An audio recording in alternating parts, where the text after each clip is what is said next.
આ વચ્ચે જામનગર જિલ્લામાં વધારે થશે એટલે વરસાદ ચોમાસું સારું છે, ચોમાસું લાંબુ હાલશે. ખૂબ ખૂબ વરસાદ થશે અને જૂનમાં 1 થી 5 તારીખની અંદર વાવણી થઈ જશે એવું અનુમાન. આ વર્ષનું ચોમાસું કેવું રહેશે તે ચોમાસાને લઈને 50 જેટલા આગાહીકારોએ એકસાથે આગાહી કરી છે. કયા જિલ્લામાં કેવો વરસાદ થશે, ચોમાસું કેટલા આની રહેશે, વાવણી ક્યારે થશે, ચોમાસામાં વરસાદ ખેંચાશે કે નહીં તેની પણ આગાહી કરી છે. સાથે જ પૂર અને વાવાઝોડાને લઈને મોટી આગાહી કરવામાં આવી છે. તો ગુજરાતના કયા કયા વિસ્તારોમાં કેટલા ઇંચ સુધી વરસાદો વરસશે તેની પણ માહિતીઓ આપવામાં આવી છે. તો આ તમામ માહિતીઓ વિશે વિડીયોમાં આગળ વાત કરીશું, તો છેલ્લે સુધી જોતા રહેજો. તે પહેલાં તમે મારી ચેનલમાં નવા છો તો ચેનલને સબસ્ક્રાઈબ કરી લેજો, જેથી મારા આવનારા તમામ વિડીયોની માહિતી તમારા સુધી પહોંચી શકે. ગુજરાત સહિત દેશમાં ચોમાસું કેવું રહેશે તે અંગેનો વર્તારો મેળવવા માટે જૂનાગઢ કૃષિ યુનિવર્સિટી દ્વારા આગાહીકારોનું એક સંમેલન રાખવામાં આવ્યું હતું. જૂનાગઢ કૃષિ યુનિવર્સિટી ખાતે 31માં વર્ષા વિજ્ઞાન પરિસંવાદનું આયોજન કરવામાં આવ્યું હતું, જેમાં 50થી પણ વધારે હવામાન આગાહીકારો એકત્રિત થયા હતા. જૂનાગઢમાં છેલ્લા 31 વર્ષથી પ્રાચીન વર્ષા વિજ્ઞાન મંડળ દ્વારા વર્તારો કાઢવામાં આવે છે, જેમાં રાજ્યભરમાંથી આગાહીકારો ભાગ લે છે. આગાહીકારો વર્ષ દરમિયાન બનેલી ખગોળીય ઘટનાઓ, કસકાતરા, હોળી, અખાત્રીજના પવનની દિશા તેમજ વનસ્પતિના લક્ષણ, પશુ પક્ષીઓને ચેષ્ટા, લોકવાયકા, ભડલી વાક્ય અને સેટેલાઇટ ચિત્રોના માધ્યમથી આવનારા ચોમાસાનો વર્તારો કાઢતા હોય છે. જોકે આગાહીકારો પોતાના વિસ્તારમાં બનેલી ઘટનાઓનું અવલોકન કર્યા બાદ તારણ કાઢતા હોય છે. જોકે વર્ષા વિજ્ઞાન મંડળમાં અનેક આગાહીકારો એવા છે કે જેઓની આગાહી 100% પણ સાચી પડે છે. જેમાં આ વર્ષનું ચોમાસું કેવું રહેશે તેને લઈને મોટાભાગના આગાહીકારોનો અંદાજ હતો કે ચોમાસું આ વર્ષે 100% કરતાં વધારે રહેશે. ચોમાસું 16 આની રહેશે. વર્ષ સારું રહેવાનું અનુમાન વ્યક્ત કરવામાં આવ્યું છે. 12 આની એટલે કે 100% માનવામાં આવે છે. તેથી 16 આની એટલે કે 125% આસપાસ ચોમાસું રહેવાની શક્યતાઓ છે. વર્ષા વિજ્ઞાનના સભ્યો દ્વારા ગુજરાતમાં વાવણી ક્યારે થશે તેને લઈને પણ વર્તારો આપવામાં આવ્યો છે, જેમાં પ્રાચીન વર્ષા વિજ્ઞાન મંડળના વર્તારા પ્રમાણે આ વર્ષે ગુજરાતમાં જૂનના પહેલા અઠવાડિયામાં વાવણી થવાની શક્યતાઓ છે. આ ઉપરાંત ચોમાસા દરમિયાન 2 વાવાઝોડા બનવાની પણ સંભાવના રહેલી છે. જોકે આ વાવાઝોડા ઓગસ્ટ અને સપ્ટેમ્બર મહિના દરમિયાન બની શકે છે. જોકે ચોમાસાની વિદાય આ વર્ષે ઓક્ટોબરના અંત સુધીમાં થવાની પણ શક્યતાઓ છે. સારો વરસાદ ક્યારે પડશે? આ વર્ષના પ્રાચીન વર્ષા વિજ્ઞાન મંડળના વર્તારા પ્રમાણે ગુજરાતમાં જૂનના પ્રથમ અઠવાડિયામાં સારા વરસાદની સંભાવના બને છે. તો જુલાઈના બીજા અઠવાડિયા, ત્રીજા અઠવાડિયામાં વરસાદ તોફાની બની શકે છે. આ દરમિયાન કેટલાક વિસ્તારોમાં અતિવૃષ્ટિની પણ સંભાવના રહેલી છે. 8 એવા જિલ્લા છે કે જ્યાં વધારે વરસાદ થવાની સંભાવના છે. આ જિલ્લાઓમાં જૂનાગઢ, જામનગર, અમરેલી, ગીર સોમનાથ, નવસારી, સુરત, તાપી અને વલસાડનો સમાવેશ કરાયો છે. જોકે ગુજરાતના 8 જિલ્લાઓમાં આ વર્ષે ભારે વરસાદ વરસે તેવી શક્યતાઓ પણ વ્યક્ત કરવામાં આવી છે. હવે વાત કરીએ વર્તારા પ્રમાણે કયા વિસ્તારોમાં કેટલા ઇંચ સુધી વરસાદ થશે. જૂનાગઢમાં સરેરાશ 70 ઇંચ, અમરેલીમાં 50 ઇંચ, બોટાદમાં 40 ઇંચ, જામનગરમાં 75 ઇંચ, દ્વારકામાં 75 ઇંચ, ગીર સોમનાથમાં 60 ઇંચ, રાજકોટમાં 55 ઇંચ, સુરેન્દ્રનગરમાં 40 ઇંચ, મોરબીમાં 40, ભાવનગરમાં 50, પોરબંદરમાં 70 ઇંચ વરસાદ થશે. જોકે આ એક પ્રકારનો વર્તારો છે, તેમાં ફેરફાર થઈ શકે છે. ખાસ કરીને 21 થી લઈને 26 મે દરમિયાન વાવાઝોડાની પણ સંભાવના છે.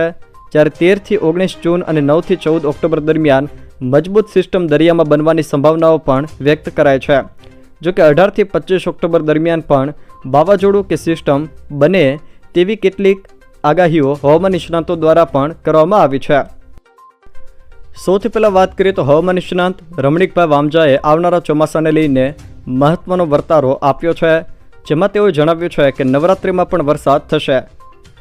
રમણીકભાઈ વામજાના વર્તારે પ્રમાણે ખેડૂતો માટે આ વર્ષનું ચોમાસું સારું રહેશે.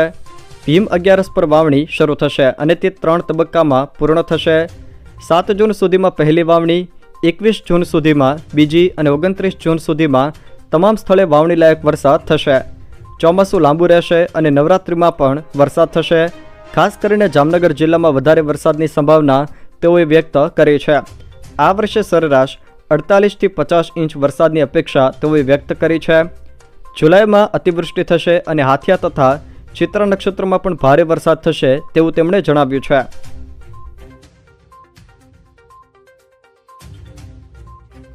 આ વર્ષે જામનગર જિલ્લામાં વધારે થશે. ચોમાસું સારું છે. અમે કે ચોમાસું લાંબુ હાલશે.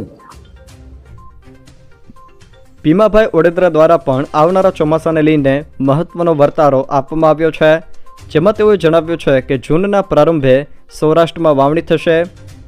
આ વર્ષે જૂનના પ્રારંભે તોફાનની પણ શક્યતા છે. આ તોફાનને કારણે સૌરાષ્ટ્રમાં વાવણી શક્ય છે.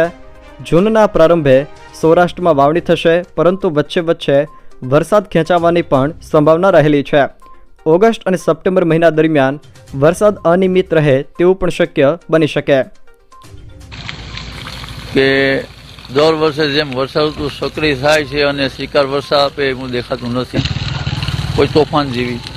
કે ખૂબ વરસાદ થશે અને જૂનમાં 1 થી 5 તારીખની અંદર વાવણી થઈ જશે એવું અનુમાન. પરસોત્તમભાઈ રાજાણી દ્વારા પણ ચોમાસાને લઈને મહત્વનો વર્તારો આપવામાં આવ્યો છે, જેમાં તેઓએ માહિતી આપતા જણાવ્યું છે કે સરેરાશ 48 થી 52 ઇંચ વરસાદ વરસશે. તેમના વર્તારા પ્રમાણે આ મોસમમાં ગુજરાતમાં 48 થી 52 ઇંચ વરસાદ થશે. પાક ઉત્પાદન 80% થશે, જ્યારે ઓગસ્ટમાં વરસાદની અછત રહેશે. શિયાળુ પાક માટે પિયતની સારી વ્યવસ્થા રહેશે. દરિયાકાંઠાના વિસ્તારમાં વધુ વરસાદ પડશે અને જુલાઈના અંતમાં અરબ સાગરમાં વાવાઝોડું પણ આવી શકે છે. જોકે 10 ઓક્ટોબરે ગુજરાતમાંથી ચોમાસું વિદાય લેશે તેવું તેમણે જણાવ્યું છે. વર્ષે 48 થી 52 ઇંચ વરસાદ થાય, 13 આની વરસ થાય. ખેડૂતો માટે પાક પાણીના ઉપલા પાક કઠોળ પાકની અંદર સારું રહેશે. એ મુજબ 80 થી 85% પાકનું પ્રમાણ સારું રહેશે. 48 થી 52 ઇંચ વરસાદ થાય, 13 આની વરસ થાય. ખેડૂતો માટે પાક પાણીના ઉપલા પાક કઠોળ પાકની અંદર સારું રહેશે. એ મુજબ 80 થી 85% પાકનું પ્રમાણ સારી રીતે. ભરતભાઈ મકાના દ્વારા પણ વર્તારો આપવામાં આવ્યો છે, જેમાં તેઓએ આ વર્ષના ચોમાસાને લઈને માહિતી આપતા જણાવ્યું છે કે ગુજરાતમાં વિધિવત ચોમાસું સામાન્ય કરતાં મોડું આવશે. 27 જૂન આસપાસ વિધિવત ચોમાસું બેસશે, પરંતુ 23 મે બાદ અરબ સાગરમાં હલચલ થવાની પણ સંભાવના છે, જેને પગલે 23 મેથી 28 મે સુધી વાવાઝોડાની પણ શક્યતા છે. જો સિસ્ટમ બનશે તો 28 મે સુધીમાં સૌરાષ્ટ્રમાં વાવણીલાયક વરસાદની પણ શક્યતા છે. 29 મેથી 3 જૂન સુધીમાં વરસાદનો બીજો રાઉન્ડ આવશે. 26 જૂનથી 5 જુલાઈ સુધીમાં સમગ્ર ગુજરાતમાં વાવણી થશે. 9 જુલાઈથી 31 જુલાઈ સુધીમાં ભારે વરસાદની તેઓએ આગાહી કરી. જોકે 25 જુલાઈ આસપાસ અતિવૃષ્ટિ થવાની શક્યતા પણ તેમણે વ્યક્ત કરી છે. નિલેશભાઈ વાલાણી દ્વારા પણ આ વર્ષના ચોમાસાનો વર્તારો આપવામાં આવ્યો છે, જેમાં તેઓએ જણાવ્યું છે કે આ વર્ષનું ચોમાસું કેવું રહેશે. માહિતી આપતા તેઓએ જણાવ્યું છે કે ચોમાસું ગુજરાત માટે સારું રહેશે. 15 થી 19 જૂન દરમિયાન સૌરાષ્ટ્રમાં વાવણી થઈ શકે છે, જ્યારે 27 થી 30 જૂન દરમિયાન સમગ્ર રાજ્યમાં વાવણી શરૂ થઈ શકે છે. 4 થી લઈને 21 જુલાઈ અને 18 થી લઈને 28 સપ્ટેમ્બર દરમિયાન અતિવૃષ્ટિ એટલે કે ભારે વરસાદો પણ થઈ શકે છે. 3 થી લઈને 28 ઓગસ્ટ સુધી વરસાદની ખેંચ અને 21 ઓક્ટોબરથી ચોમાસાની વિદાય થાય તેવી આગાહી પણ તેમણે કરી છે. જોકે ચોમાસામાં કુલ 69 જેટલા દિવસોમાં વરસાદ પડશે, જેમાં જૂનમાં 15, જુલાઈમાં 20, સપ્ટેમ્બરમાં 21 અને ઓક્ટોબરમાં 13 દિવસ વરસાદ પડશે તેવું પણ નિલેશભાઈ વાલાણી દ્વારા જણાવવામાં આવ્યું છે. જો દર્શક મિત્રો આ વિડીયો તમને પસંદ આવ્યો હોય તો વિડીયોને લાઇક કરો, તમારા મિત્રો સાથે શેર કરો અને જો તમે અમારી ચેનલમાં નવા હો તો ચેનલને સબસ્ક્રાઈબ જરૂર કરજો, જેથી મારા આવનારા તમામ વિડીયોની માહિતી તમારા સુધી પહોંચી શકે.